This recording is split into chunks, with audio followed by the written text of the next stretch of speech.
administrative, ce qui est tout à fait possible de faire, mais cet amendement est rejeté depuis des années à l'Assemblée nationale. J'insiste là-dessus parce qu'on peut agir. Nadine Morano, ce matin sur CNews, en direct, elle a réagi. Et franchement, a été évidemment, comme tous les Français, profondément choquée. Et je me demande quand tout cela va vraiment s'arrêter, voyez-vous, parce que les grandes phrases d'Emmanuel Macron, qui heureusement maintenant met un nom sur le mal qui nous ronge depuis des années, à savoir l'islamisme, le terrorisme islamiste dans notre pays.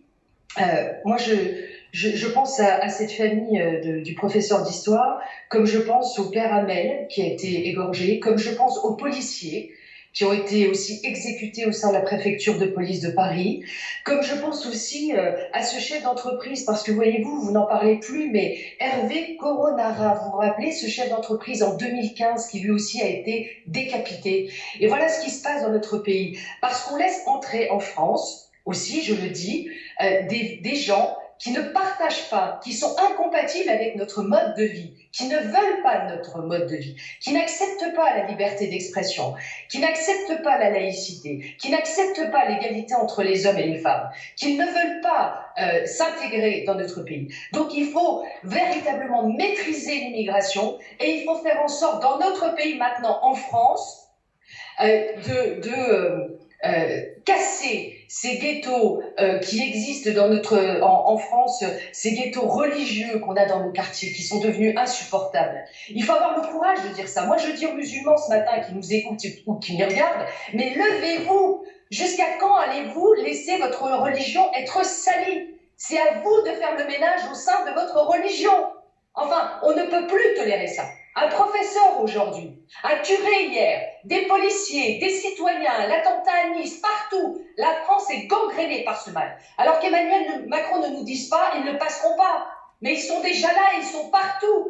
Partout. Donc il faut maintenant prendre des mesures. Quand je vois des vidéos qui circulent avec des prêches des imams, il y a encore une qui circule depuis hier, d'un imam de Marseille qui met sur la table la loi prévue par M. Macron sur le séparatisme.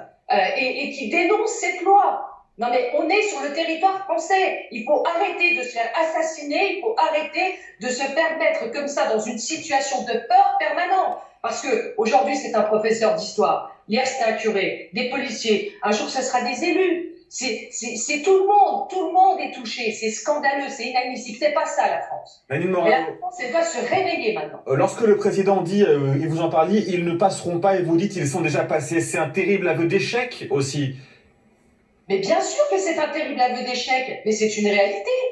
Mais une fois qu'on a dit ça, est-ce qu'on continue? Est-ce qu'on continue à avoir une immigration massive qui arrive chez nous, sur notre territoire? Est-ce qu'on continue?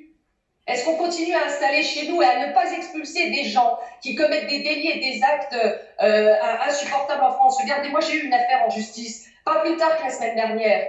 Bon, cette personne qui m'a injuriée, qui a été condamnée par la justice, qui est marocain, qui a 35 ans et qui a été multi-condamné plusieurs fois, est-ce qu'il a été expulsé? Ben non, il n'a pas été expulsé puisque son titre de séjour avait été renouvelé pour 10 ans. Non mais où on va? Mais où on est dans ce pays? Il faut arrêter, c'est nous-mêmes qui, par notre naïveté, n'arrivons pas à combattre ce qui se passe sur le territoire français. Alors oui, ça me met en colère parce que c'est pas possible de voir un professeur, un enseignant de nos écoles, mais se faire décapiter. Mais vous vous rendez compte ce que ça veut dire? C'est terrifiant. Et quand vous regardez le tweet qu'a fait cet assaillant, quand il dit qu'il lance un message à Emmanuel Macron et il parle des infidèles. Mais ça veut dire quoi? Il dit exactement sur son tweet à Macron, le dirigeant des infidèles. Il parle de tous les Français, là. J'ai exécuté un de tes chiens de l'enfer qui a osé rabaisser Mohamed. Hein?